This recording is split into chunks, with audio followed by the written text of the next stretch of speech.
This is the Hidden Killers podcast with Tony Brueski. Featuring retired FBI Special Agent Jennifer Coffindaffer.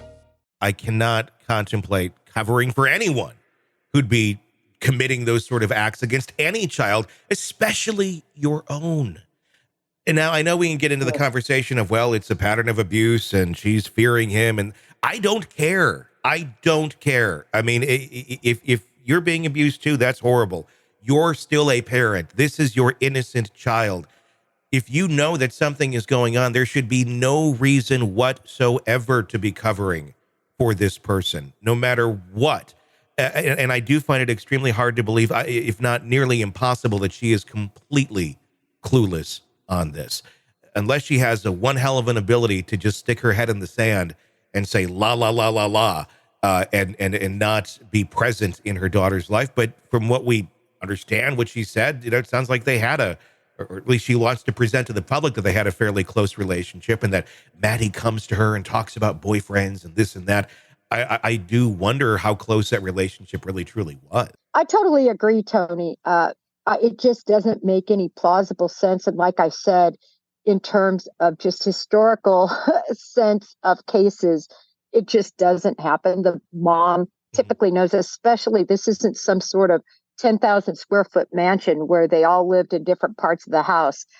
This is something that would have been happening right under the nose. You know what it reminds me of a little bit, Tony? Kayla Montgomery. Yeah. And I say this because I think it is very plausible and feasible that this mom was controlled. But let's look at the history in terms of Stefan, at least based on what others are saying that went to school with him, or I shouldn't say school, that knew him growing up because they were both homeschooled, this person that's coming out and speaking, right? Saying he actually, and this is gross, collected his own semen in a bottle, carried it around.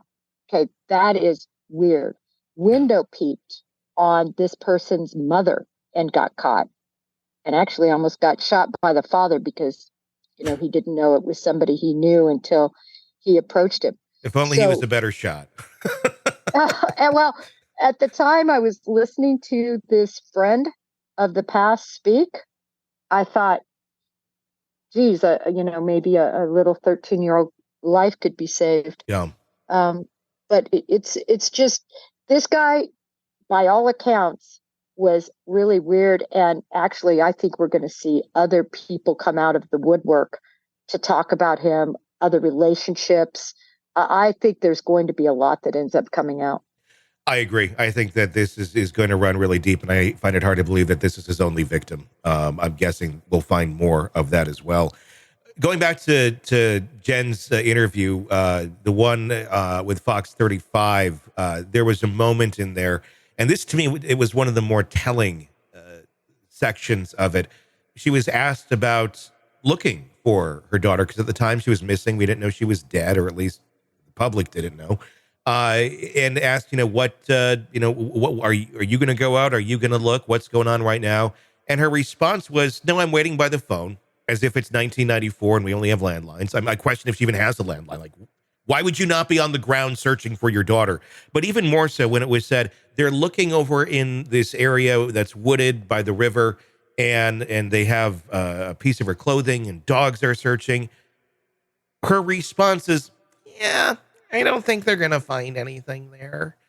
Why would you not be like, look everywhere, anywhere and any place, under every rock and cranny and crevice and culvert? Who says, yeah, I don't think they're going to find anything there? Oh, let me answer that for you. A person that knows she isn't there. Exactly. That she's somewhere else.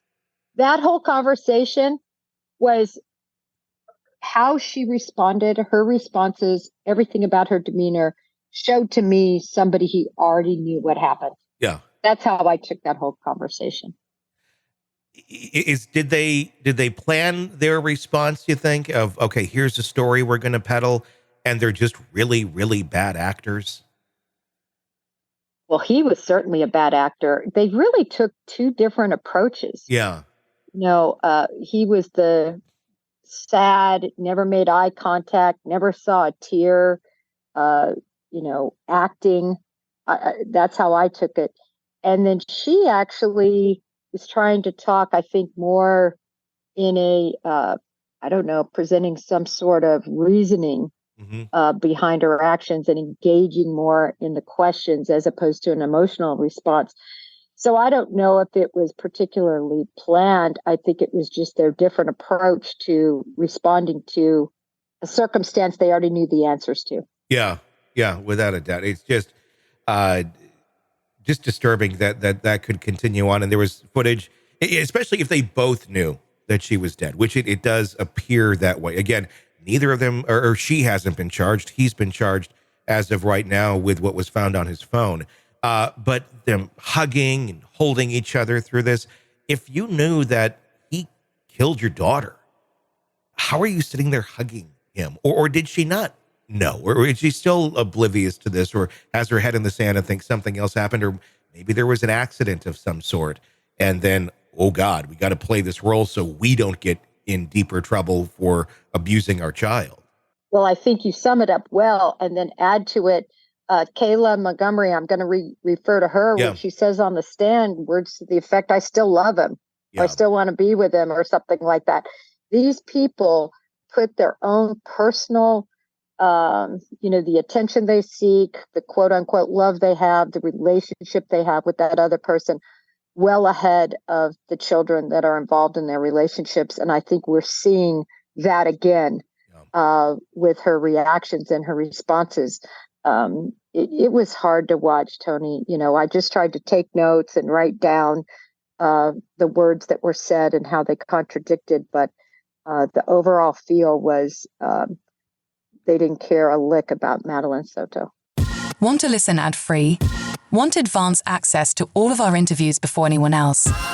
Become a True Crime Today Premium Plus subscriber on Apple Podcasts. You get every episode commercial-free, so you can binge on true crime until you can binge no more. Search True Crime Today Premium Plus on Apple Podcasts now, or go to our podcast page and sign up now. More of the Hidden Killers podcast next.